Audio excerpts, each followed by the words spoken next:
என்ன சொல்றேன்னு தெரியல, என்ன பேசுறதுன்னு தெரியல.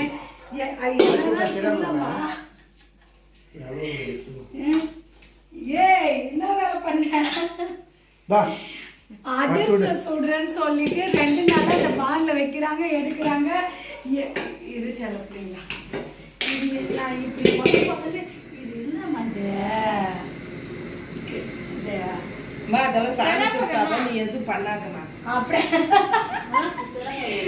இப்ப நாங்க சுடுறது காட்டி அவனுக்கு செல்லப்பில்ல. அமாவாசனைக்கு அம்மாவுக்கு நெய்வேத்தியம் பண்றதுக்கு சரி பலகாரம் வந்து நம்மளே ரெடி பண்ணிடலாம் பூஜைக்கு வெளியில போறதுனால அப்படின்னு சொல்லிட்டு இன்னைக்கு எல்லாம் ரெடி பண்ணிட்டு இருக்காங்க அமாவாசைக்கு. அது என்னன்னு தெரியல, சின்ன பிள்ளைங்களா அப்படியே தனியாக வருது வேற. இதை